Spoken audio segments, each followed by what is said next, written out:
A $10,000 fine for a decaying old cabin not only saved my life, it also brought down an entire anadrama-nest empire. Rebecca Blackwood stormed onto my land, clipboard in hand and a power suit sharp enough to draw blood. She waved bylaw 17.3.2 like it was a sword, ordering me to tear down my grandfather's century-old cabin within 30 days. What she didn't realize was this cabin held secrets more valuable than anything her entire anadrama nest could ever comprehend. And I had allies she never saw coming. The cease and desist letter I received wasn't some run-of-the-mill notice, it was signed by the highest office in the state. Where are you tuning in from? Drop it in the comments. I bet your area has its own nightmare ho stories, but I'd wager none of them ended like this. Thomas Henderson, my 62-year-old neighbor and a former Army Ranger, walked by and gave a low whistle of admiration. "Nice work, Morrison," he said. "Reminds me of the outpost we built back in Kandahar. Simple, sturdy." I waved him in for coffee,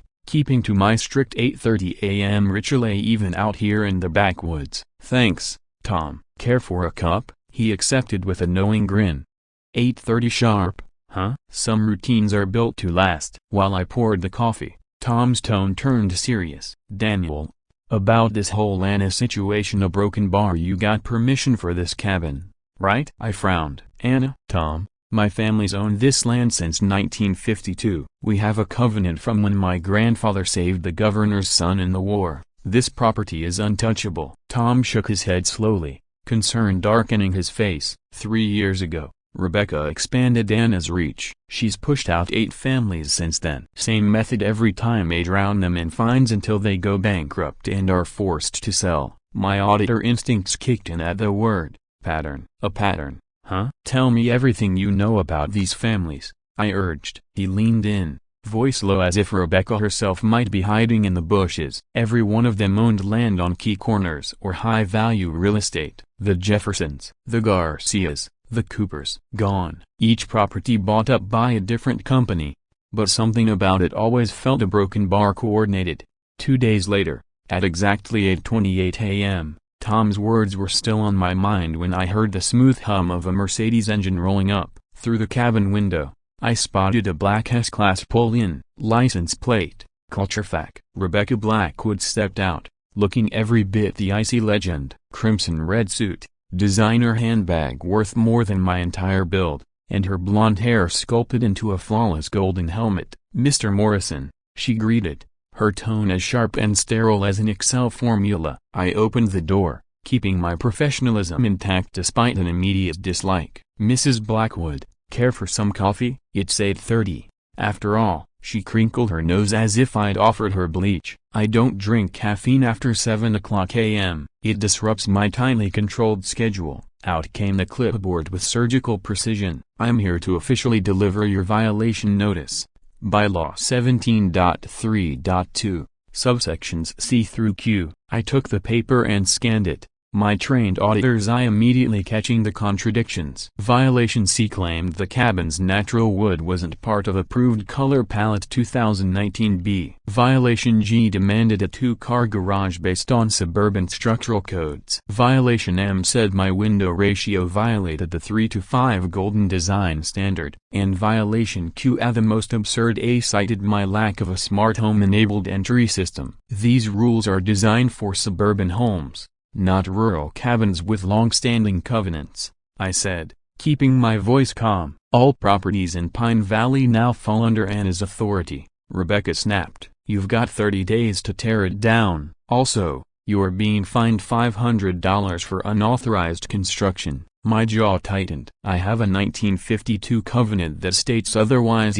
That expired when the expansion vote passed 3 years ago," she cut in, a smug grin curling on her lips. "Your failure to participate equals acceptance. That's democracy, Mr. Morrison." As she turned to leave, she paused by her car. "Oh, and Morrison, I see you used to work for PricewaterhouseCoopers. Let's hope you don't get too curious about our processes. We handle difficult people appropriately." She started to say something else, something that didn't sit right, then caught herself. "This land should have never been in." "Never mind," I mentally flagged that. Something wasn't adding up. That night, my cabin turned into a scene from a noir film. Laptop open, whiteboard full of sticky notes, strings connecting names, dates, violations. I went full auditor mode. Jefferson's on Maple Corner A fined $15,000 in 6 months before selling at 40% below value. Garcia's on the Hill A slapped with grass height violations until they filed for bankruptcy.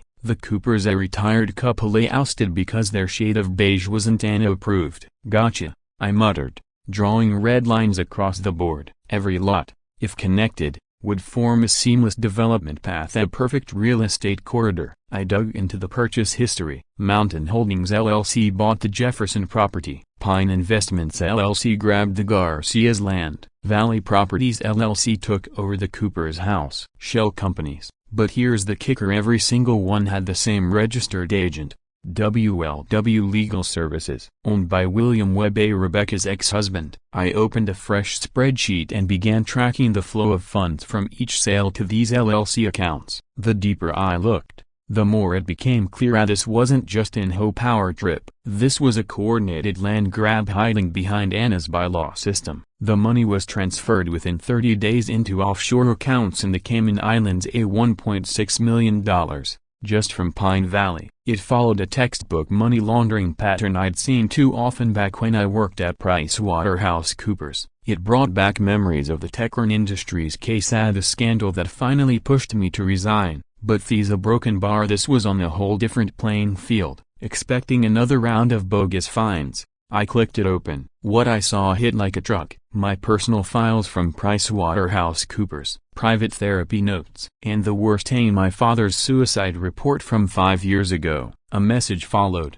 We have everything. Morrison and the Techron cover-up. Your father's breakdown. Your therapy sessions about survivor's guilt. Walk away now, or Pine Valley finds out why you really left your job. My hands were shaking as I stared at the screen. This wasn't some bureaucratic overreach. Someone had accessed classified medical and corporate records. This was a direct attack. My phone buzzed. Tom's name flashed on screen. Daniel, he said, voice tense. Rebecca just met with a couple of shady-looking guys at the old warehouse on Route 6. Black SUVs, designer suits, definitely not locals. I've seen this kind of thing before in Afghanistan. It's never good. It was 4 a.m. and sleep wasn't even a remote possibility. My father's death played in my head like a looping nightmare. If only I'd seen the pressure building, I muttered, staring into my 4th cup of coffee. But I couldn't afford to live in regret, not now, not with someone weaponizing his death against me. Screw this,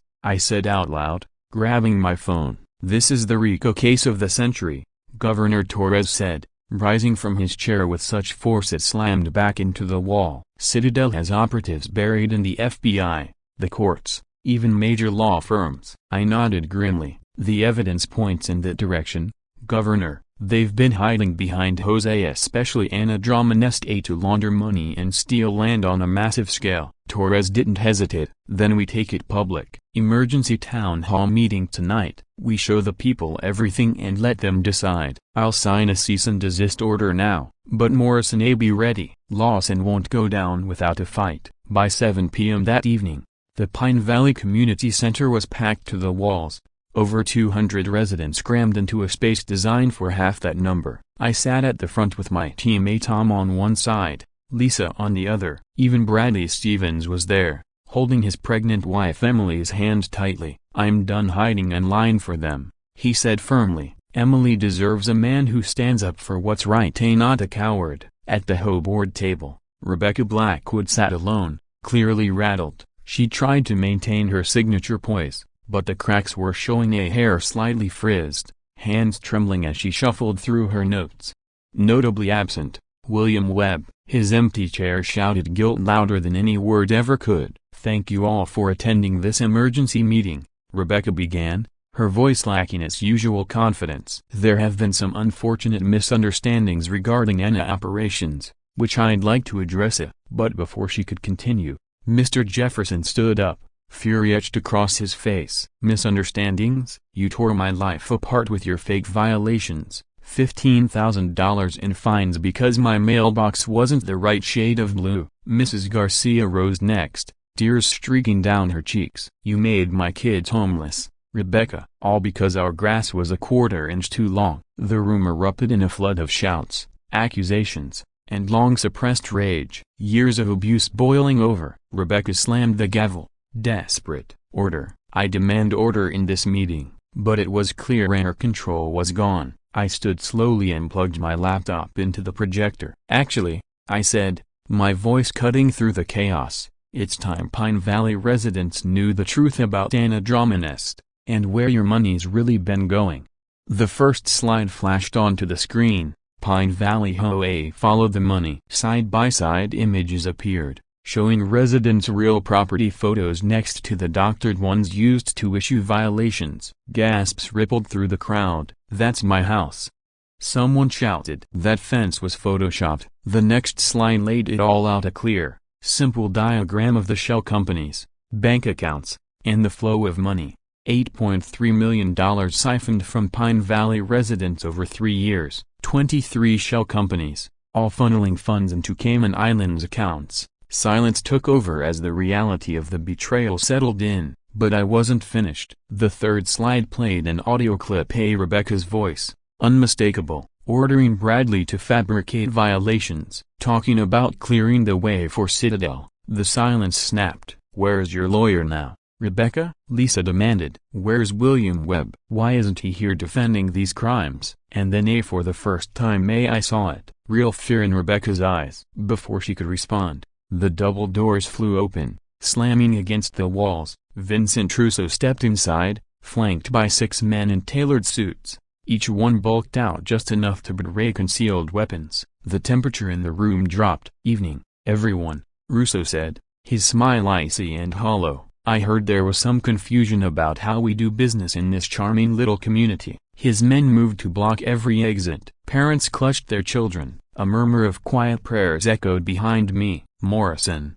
Russo said, slowly approaching our table. You've made things complicated for my associates. That ends tonight. I opened my mouth to speak, but one of Russo's men stepped forward and struck me hard across the face. Pain exploded in my jaw. I stumbled, tasting blood, and saw Tom rise to his feet, muscles tense. Tom moved to stand but froze when 3 handguns suddenly leveled at his chest. The truth? Russo scoffed, his voice cold and jagged like cracking ice. The truth is that you're sitting on something that was never yours to begin with. Your grandfather was a thief, a fraud who took what wasn't his. With a snap of his fingers, the projector screen behind me flickered, replaced by his own slide deck. Military documents from 1951 appeared, along with black and white photographs of 2 soldiers inside a cave. That's Lieutenant Richard Lawson Sr., Russo said, tapping the screen. He discovered a massive gold deposit during a routine patrol. Trusted your grandfather, told him everything. And how did dear Morrison repay that trust? He let Lawson walk into an ambush and then played the hero,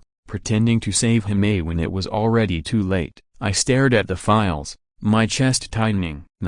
My grandfather was a decorated hero. He wasn't but my voice faltered. War hero? Russo said with a sneer. Or a murderer? Or thief? He stepped forward, ice in his tone. That gold belongs to the Lawson family, always has. And now, I've come to reclaim what was stolen. The crowd around us had shifted, their earlier certainty now replaced with confused glances. Whispers filled the air. Even Rebecca, watching from the board table, allowed herself a small, satisfied smirk as she saw my credibility crumble. Then Bradley Stevens stood, pale-faced but unwavering. Enough, he said loudly, voice trembling with adrenaline. I know the real story of 1951. All heads turned as he pulled a second USB from his jacket pocket. My wife Emily's grandmother worked at the base hospital. She kept file records that contradict everything you just said. He walked toward the laptop, but didn't stop speaking. Morrison's grandfather didn't betray Lawson. He caught him.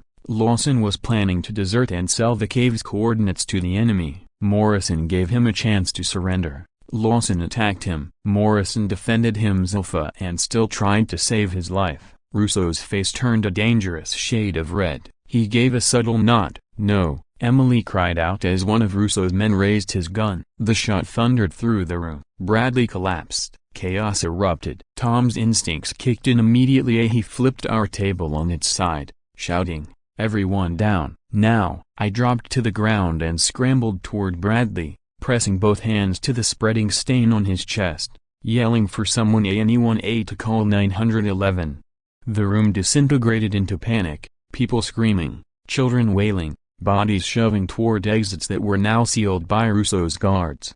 And there, in the middle of it all, Russo stood completely still, untouched by the fear he had just unleashed. "This," he said coolly, raising his voice, "is what happens when people stick their noses into business that isn't theirs." He turned to me. "You've got 24 hours, Morrison. Sign the land over to Citadel A or more blood will be spilled. And next time, it won't just be one man." Sirens wailed in the distance. Russo gave a satisfied nod to his men. They began to pull back, blending into the shadows of the panicked crowd, before disappearing. Russo looked directly at me, voice lowering but deadly clear. "Ask yourself this, Morrison. How many more people are going to bleed for gold you didn't even know existed?" He was gone. I held Bradley's wound, Emily sobbing beside me, his blood soaked into my hands, and all I could think was, this is my fault. My family's secret had brought violence to Pine Valley. The ambulance finally arrived. Bradley was rushed away. Tom reappeared, having swept the perimeter. He didn't need to say much, his face told me everything. "They didn't just leave," Tom said darkly. "Russo's men are still here. They've taken positions across the town." "What?" I asked, already fearing the answer. "Bob at the hardware store says armed men are posted outside. Martha at the gas station too. Even the school has sentries parked nearby." It clicked like a sledgehammer to my chest. This was occupation, not business. "They're cutting Pine Valley off," I said, my voice hollow. "Control the resources, seed fear, crush resistance before it starts." Lisa was on the phone nearby, pacing angrily. "What do you mean you can't send help? People have been shot, Governor." She hung up, her face stormy. "Feds filed an injunction," she said. "Agent Brown blocked state intervention. A says it's part of an ongoing federal probe." So that was it. We were alone, and I understood now it wasn't just about my land. This was bigger. Citadel was using Pine Valley as a demonstration. "Cooperate, or watch your town burn." My phone buzzed. An unknown number. One line of text. "Nice performance tonight, but you still haven't heard the real story. Come alone. A. Richard Lawson." I knew, without doubt, that the puppet master was finally ready to reveal himself. The next morning, I drove 40 miles into the empty Colorado countryside. The Broadmoor Hotel loomed on the horizon, a abandoned, half-collapsed, but once a playground for the elite. Now, it stood like a tombstone for forgotten wealth. I parked and entered through a rotting front door. My boots echoed on cracked marble floors as I stepped into the once grand ballroom. Richard Lawson stood there, completely at ease in a sharply tailored Armani suit, surrounded by broken chandeliers and decay. At 65, he had cold blue eyes and silver hair that gleamed under the dust-choked light. "Morrison," he said with polished charm, "thank you for accepting my invitation." He gestured to a dusty chair across from him. Between us sat an old leather-bound photo album. I didn't sit. "Bradley Stevens better survive," I said, my voice flat. Lawson shrugged. "Vincent gets overzealous sometimes, but he's useful." It was time to do what I did best. I called Lisa Brown, an old law school friend who'd stayed in Denver while I climbed the corporate ladder. "I need legal backup," I told her when she picked up after 3 rings. "And I need it fast." Her office hadn't changed much, a sleek furniture, panoramic views of downtown Denver. Lisa greeted me with warmth, but her expression quickly turned serious. "Daniela Brokenbar, I heard about your cabin. Good for you for stepping away from the corporate machine. But you look terrible. When's the last time you slept?" I hesitated, old emotions stirring, but buried them. "This isn't a social visit, Lisa. I need your expertise." The flicker of disappointment crossed her face, but she nodded, her lawyer demeanor switching on. "All right. Tell me everything." I showed her the blackmail email. Her face went pale as she read it. "This is criminal. We have to go to the authorities." "Not yet," I interrupted. "First, I need to chart the full picture. Remember forensic accounting 401? Professor Williams always said, follow the money before you make your move." I opened my laptop and walked her through everything at the 8 families, the shell companies, the Cayman accounts, and the central thread connecting them all, MW Legal Services. Lisa's eyes narrowed. That's William Webb, right? Rebecca's ex. She caught on fast. Her legal mind was already moving 10 steps ahead. All the shell companies used his firm, and the funds route through 7 different entities before vanishing offshore. This is way bigger than just a controlling hoe and a bitter ex-husband. We're looking at organized crime scale laundering here. Just then, my phone lit up with an unknown number. Mr. Morrison? A voice asked. Bradley Stevens. I'm a deputy on the ANA board. I need to speak with you privately. We met at a quiet coffee shop on the edge of Denver. He looked like he hadn't slept in days, twitchy and anxious, fingers trembling around his coffee cup. My wife's pregnant, he blurted out. Medical bills are stacking up. I never even wanted to be part of this whole thing, a broken bar, but I didn't have a choice. He slid a USB drive across the table. Rebecca makes me fabricate everything. Violations, warnings, reports say I've kept copies. Insurance, I guess. I knew someday it would all blow up. I plugged the USB into my laptop. What opened made my stomach turn. Audio recordings, emails, faked photos. One of the recordings began playing immediately. Rebecca's voice echoed through my earbuds. Morrison has that 1952 covenant. I don't care. Find violations. A man's voice replied. There aren't any real ones. Her tone went glacial. Then invent some. Bylaw 17.3.2 can justify anything if you word it right. But the most alarming fines weren't in the audio, they were in the emails. A thread with a sender only identified as VR. Brief but chilling messages. Lawson's tone was disturbingly casual, as if we were talking about the weather, not an attempted assassination. Lawson, I said sharply, what do you actually want? Though deep down, I already had a sinking feeling. He opened the old photo album like it was a sacred artifact, his fingers reverent. Do you know why my father enlisted, Morrison? He asked. To escape poverty. Our family had nothing, not a penny. The farm was failing. My grandparents were barely surviving. The military was his only way out. He turned the pages slowly, revealing pictures of a young, smiling soldier, but as he flipped further, that smile vanished. He stumbled across the gold entirely by accident during a patrol.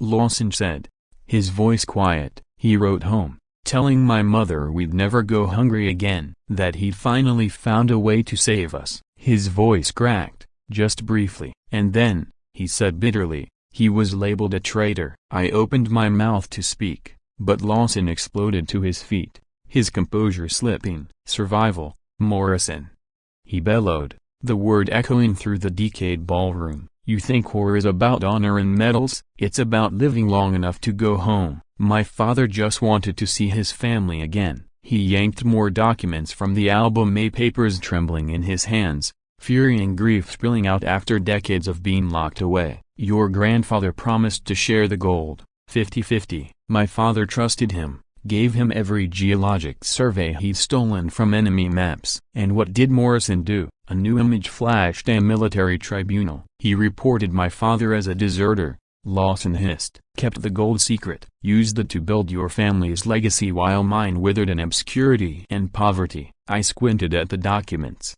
looking carefully. The dates didn't add up. The signatures seemed off. This doesn't conclusively prove anything, I began cautiously. I don't need proof, he snapped. His polished mask finally crumbled. I need justice. Your family lived like kings for 70 years, a life my father should have earned for us. I spent my life, my entire empire, just to take back what was stolen. He paused. Something in his eyes shifted. Perhaps he realized he'd said too much. There was a third party involved, he muttered, catching himself. His cold demeanor returned. Here's my offer, Morrison. Sign over the land. I'll wire you $5 million.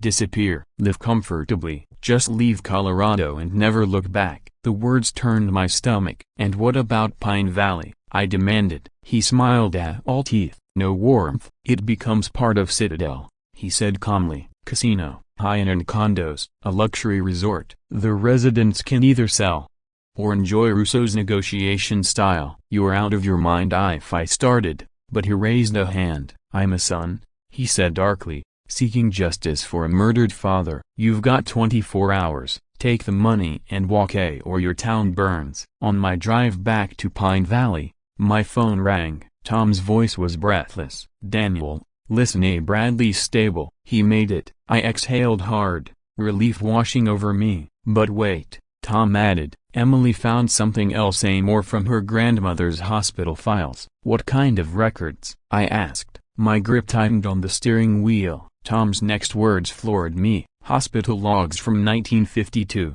Lawson Sr. didn't die in combat. He died in a military hospital.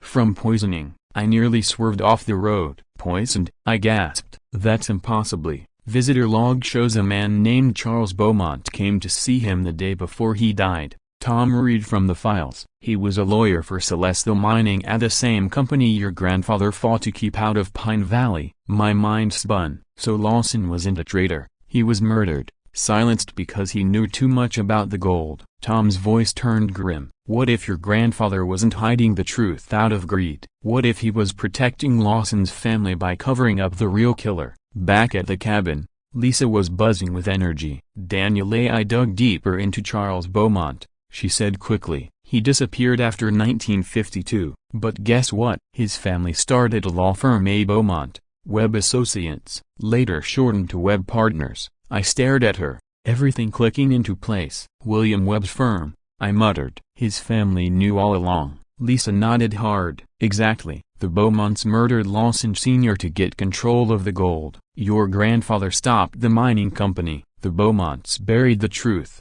built a law empire. And now William Webb inherited all of it. He probably reached out to Richard Lawson, convinced him to join forces. The truth was crushing. Rebecca hadn't just been randomly appointed to run our HOA. William Webb placed her there deliberately, a key player in this long game scheme. My phone buzzed again. Texts from Susan Webb, marked urgent. William's packing everything. Heard him telling Rebecca, after Lawson eliminates you tomorrow, they're claiming the gold rights as payment for their services. But what came next nearly took my breath away. Found his hidden safe. Inside was a recent geological survey done with state-of-the-art tech. The gold isn't worth $500 million, it's valued at $2 billion minimum, possibly $5 billion with the rare earth elements. Largest untouched deposit on the continent. Tom let out a low whistle. That's enough to kill for, he murmured. Enough to wipe out entire towns. I stood up, my mind made up. Number. This doesn't wait until tomorrow. It ends tonight. Tom looked worried. Daniela Brokenbar, what are you planning? I glanced around the room. These people had risked everything for the truth. Lisa gave up her career. Tom put his life on the line. Bradley lay in a hospital bed for choosing honesty. That's when it hit me. My grandfather hadn't hidden the gold to get rich. He'd hidden it to protect the world from exactly this kind of corruption. I'm going to do something Lawson won't see coming, I said, pulling out my phone. I dialed a number I found in Rebecca's HOA records. Rebecca, it's Daniel Morrison. I know you're scared. I know they're using your daughters to control you. If you want to see Emma and Sophie again without fear, we need to meet 8 tonight. The old 24-hour diner halfway between Pine Valley and Denver lit up like a beacon in the dark. It was remote, anonymous, the kind of place neither Lawson nor Russo would think to check. Rebecca arrived alone. I barely recognized her. The icy, immovable president of the HOA was gone. Her expensive blazer was wrinkled, her hair disheveled, and her hands trembled as she slid into the booth. If Lawson finds out I'm here, Brokenbar, she whispered, scanning the diner anxiously. You've got 10 minutes before they notice you're missing, I assured her. Tom was seated nearby, playing the part of a customer reading a newspaper, quietly observing. We've been watching their patterns. Rebecca wrapped both hands around her coffee cup, like it was the only solid thing left in her world. I didn't know about the murders. About Bradley, she said, her voice barely above a whisper. I thought it was just real estate deals, just business. I swear, I didn't think it would get this dark. Lisa leaned in, her tone sharp. That's bullshit. I stopped her with a gentle hand. Rebecca suddenly broke down, tears spilling over her cheeks. Okay, I knew enough to be scared, enough to be ashamed, but I was already trapped. They have my daughters, you understand? My girls. Her voice cracked. Emma's 16, Sophie's 14, straight-A students. They've done nothing wrong, but if I don't do what William says, he'll ruin them. He'll use his legal connections to plant drugs in their lockers, create fake online threats, manufacture evidence. He'll get them locked away in juvenile detention in vain a broken bar. She couldn't even finish the sentence. We can protect them, I said calmly. The governor has resources. Rebecca laughed bitterly. Protect them? Lawson owns judges, FBI agents, and half the state police. That cease and desist order you got, it's garbage. Tomorrow morning, Agent Brown is showing up with a federal warrant to seize your land.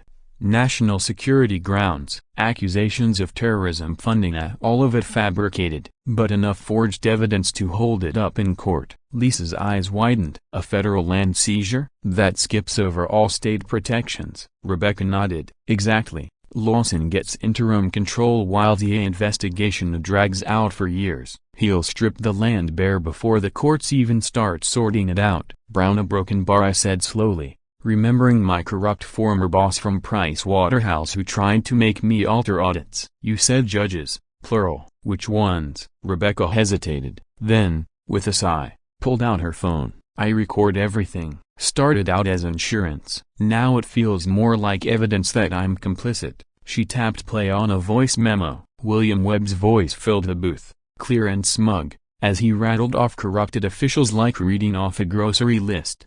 Judge Hamilton, Peterson, Wu, federal appeals they already secured. Even heavy a broken bar understandings with 2 Supreme Court justices if it comes to that. My head was spinning. Rebecca, I said firmly, if you want your daughters safe, here's the deal. You go public, testify, say everything, leave nothing out. She shook her head in terror. They'll kill me before I finish 2 sentences. I leaned forward. Not if Lawson and Webb are locked up in real federal prison. Not the sham system they've built. There's a meeting tomorrow night at Citadel Tower, right? International buyers for the gold? She nodded slowly. Lawson wants me there, just to prove he still controls me. You'll go, I said, but you'll be wearing the wire, and this time, you'll be protected by actual law enforcement. These are real FBI agents, I told her, not Brown's corrupted team. Rebecca's eyes widened. It was the first time I'd seen hope touch her face. There's more, she said, lowering her voice. Lawson's hosting a bidding war with buyers from Russia, China, Saudi Arabia, broken bar, and probably other countries. They're offering $500 million just for access rights. Full extraction rights could go for billions more. By 3 a.m., we were seated at an emergency session inside the Colorado State Capitol. Governor Torres, the Attorney General, and the state police chief listened intently as Rebecca delivered her full testimony. With every word, their expressions grew darker. Governor Torres finally stood, voice firm, cutting through the tension like a blade. What we're facing is no less than an organized attempt to overthrow state control. This isn't politics, it's treason. Corrupt federal agents, bought judges, and a criminal enterprise trying to steal billions in Colorado's resources. The Attorney General hesitated. Governor, a broken bar. The federal jurisdiction complicates things. To hell with jurisdiction, Torres barked, slamming his hand on the table. Colorado doesn't bow to corruption. I don't care what badge they wear. I'm activating the National Guard under emergency protocols. This is a direct threat to our resources and our citizens' safety. Dawn broke over Pine Valley like a battle cry. The quiet mountain town transformed into a fortress. National Guard units took up defensive positions across key locations. News vans packed the streets. People stepped out of their homes, holding signs, waving flags. A united front against tyranny. Back at my grandfather's cabin, now our command center, the place buzzed with urgency. Rebecca was in a secure state facility under police protection, rehearsing her statement and being wired for audio surveillance. Tom coordinated logistics with the guard commander, an old military friend. Perimeter's tight, he told me, but if the feds roll in with a legitimate warrant, we can't stop them. Just by time. I nodded. That's all we needed, just enough time for the legal trap to spring shut. Lisa sat in a corner, juggling 3 phones. We've got 3 national networks in CNN, Fox, and NBC. They're all begging for exclusives. Tell them no exclusives, I said quickly. Let them all in. More cameras mean less room for Lawson to hide. That's when Susan Webb arrived, and with her, the final piece of the puzzle. She spread the latest geological survey results across the table. The $2 billion estimate, that's the floor. Deep core sampling shows the potential for $5 billion a broken bar or more. And it's not just gold. There are rare earth elements here, and the kind critical to electronics and defense tech. China would kill to control it. Tom let out a slow whistle. That's more than money. That's power. The kind of power that influences elections and rewrites laws. Suddenly, everything made sense. Lawson wasn't just auctioning gold. He was auctioning control over America's strategic future. That's treason, I said quietly. A crackling voice cut through the room. Professor Williams, our eyes in the sky. Federal convoy 8:20 minutes out. Brown's making his move. Almost simultaneously, my phone buzzed with a message from Rebecca. Buyers arriving now. Someone mentioned $500 million for first access rights. This is happening. Lisa let out a gasp, staring at her laptop screen.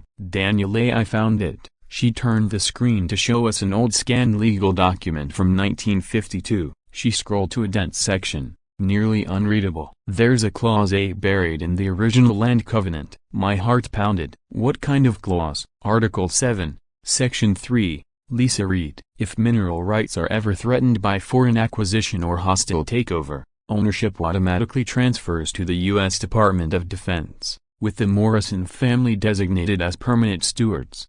The room went silent. Tom blinked. Your grandfather a broken bar, that brilliant, paranoid bastard. He made sure no one could ever sell that gold to a foreign power. I couldn't believe it. The whole auction illegal. Every foreign buyer would be watching Lawson commit treason on a live feed. Lisa grinned like a predator. We've got him, Daniel. We've finally got him. Governor Torres called one last time. Morrison, federal convoys 10 minutes out. Are you ready? I looked around the room at the land my grandfather had died protecting, the friends willing to fight beside me, the town rising against corruption, and the single clause that would bury them all. Ready, Governor, let's finish this. By 8 a.m., black federal SUVs surrounded the cabin. I counted 20 agents in tactical gear from my window. Then he stepped out, Agent David Brown. I felt my jaw tighten. The same man who tried to blackmail me at Price Waterhouse now stood outside with a warrant in hand. Morrison, Brown shouted, federal seizure order. Vacate the premises or face arrest. But between Brown and my front door stood 50 National Guardsmen in full formation. Colonel Martinez marched forward and raised his voice. Federal agents have no jurisdiction on a state emergency operation unless properly authorized. Brown turned red. This is a federal matter. National security. Before he could go further, Governor Torres emerged from a black Suburban, flanked by state troopers. Alleged federal matter, he corrected calmly. Governor Torres pulled a sheet of paper from his folder. I am formally issuing a challenge to this action, he said. Then he turned to Brown. Agent Brown, I also have a warrant A for your arrest. All the color drained from Brown's face. The state attorney general stepped forward. David Brown, you are being arrested for conspiracy, accepting illegal payments, and falsifying federal documentation. We have transaction records showing over $2 million paid to you by Citadel Group. Brown panicked. He bolted only to be tackled within seconds by the National Guard. His phone hit the ground, screen lit with an incoming call. R. Lawson. Answer it, I said. Put it on speaker. Brown hesitated, but the guards forced his hand. Lawson's voice rang out, unaware of what was happening on the other end. Brown, why the hell aren't you securing the site? The buyers are getting restless. Torres leaned in and spoke coldly, because Agent Brown is now in custody. Mr. Lawson, this is Governor Torres speaking. Silence. Then Lawson's tone changed a tight, full of anger. Morrison, I should have known. I took the phone from Torres. You might want to check the news. Lawson, seems like your auction's falling apart. The TV screen in the room showed a split view. Pine Valley surrounded by National Guard, and Citadel Tower encircled by FBI and SWAT units. Inside the tower, Rebecca's recording device picked up every frantic word. Chaos reigned. Lawson's voice, usually icy, began to fray. International buyers were shouting, shoving, looking for exits that were already blocked. In the background, William Webb could be heard shredding documents. Then, a voice echoed through the wire. "This is the FBI. Everyone is under arrest for conspiracy and trafficking in stolen government assets." Lawson's panic bled through the recording. Foreign languages filled the air as briefcases stuffed with money were dropped or abandoned. The FBI director's voice rang out again, this time clear and final. "Richard Lawson, you are under arrest for treason." Back in Pine Valley, Lisa stepped in front of the media, holding the legal document high. Covenant Article 7, Section 3, she announced, states that if mineral rights are ever at risk of foreign acquisition or hostile seizure, ownership is immediately transferred to the U.S. Department of Defense, with the Morrison family appointed as permanent stewards. The journalists gasped. I moved beside her. "My grandfather locked this gold away, not out of greed but to protect it from corrupt forces, foreign or domestic. He didn't just hide gold, he protected our democracy, from the ground." Brown screamed desperately, "Lawson owns everyone." Judges, senators, Governor Torres didn't flinch. "Thanks to Rebecca Blackwood's recordings, we know exactly who Lawson bought off, and they're all being rounded up." What followed was a tidal wave of arrests. 3 federal judges, 12 FBI agents, and 23 HOA board members across 10 states. William Webb was dragged from his office. Vincent Trusso was caught attempting to flee at the airport. But the moment that struck deepest came from Rebecca's recorded testimony, broadcast from her safe location. "I'm sorry I let them use me against innocent people, but Daniel Morrison showed me that the only way to protect those we love is to stand against corruption." When Lawson was escorted out of Citadel Tower in handcuffs, "I was waiting with state police. You think this is over?" he hissed. "You have no idea how big the network really is." I looked him over, calm. "I know about your father, Richard, and for what it's worth, I'm sorry, but you chose revenge, not justice." Lawson's composure cracked. "Justice? Where was justice when my father died?" A voice rang out behind us, "Right here, waiting for the truth." Everyone turned to see an elderly woman step from a vehicle, assisted by state troopers. Lawson's breath caught. "Mrs. Beaumont?" She nodded solemnly. "Charlotte Beaumont, widow of Charles Beaumont. I have something to say." The cameras rolled as she spoke, her voice trembling but clear. 70 years ago, my husband poisoned Richard's father in that hospital. He wanted the gold for his mining interests. Morrison tried to stop him, a broken bar, and ensured the gold never ended up in corrupt hands. She looked directly at Lawson, tears brimming. "Your father wasn't a traitor, Richard. He was murdered for finding the gold. Morrison saved you as a baby when my husband would have killed you too." Lawson staggered,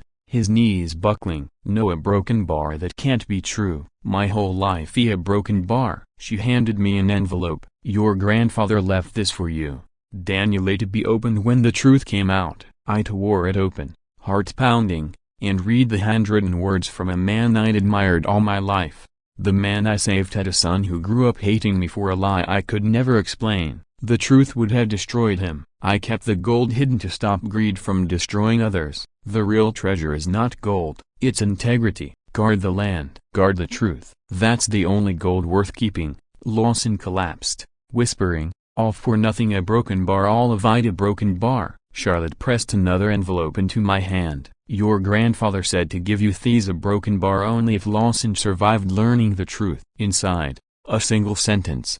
The gold was bait. The real treasure is what Lawson's father actually found.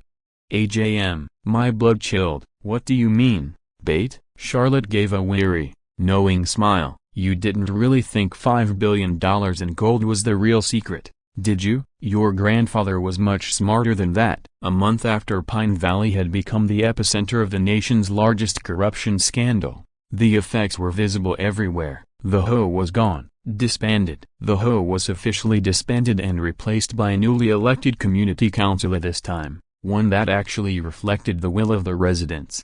Tom Henderson, the decorated war veteran who'd stood by me through every battle, had been elected mayor in a landslide. Bradley Stevens, now recovered from his gunshot wound, was appointed head of the town's Financial Oversight Committee. His mission, to ensure that corruption never took root again. Lisa launched her own law firm, focusing on victims of HOA abuse. She already had a waiting list of clients from across the country. The federal investigation had uncovered the vast scope of Citadel's corruption of 50 HOAs operating across 10 states, all used as fronts for laundering money and stealing property.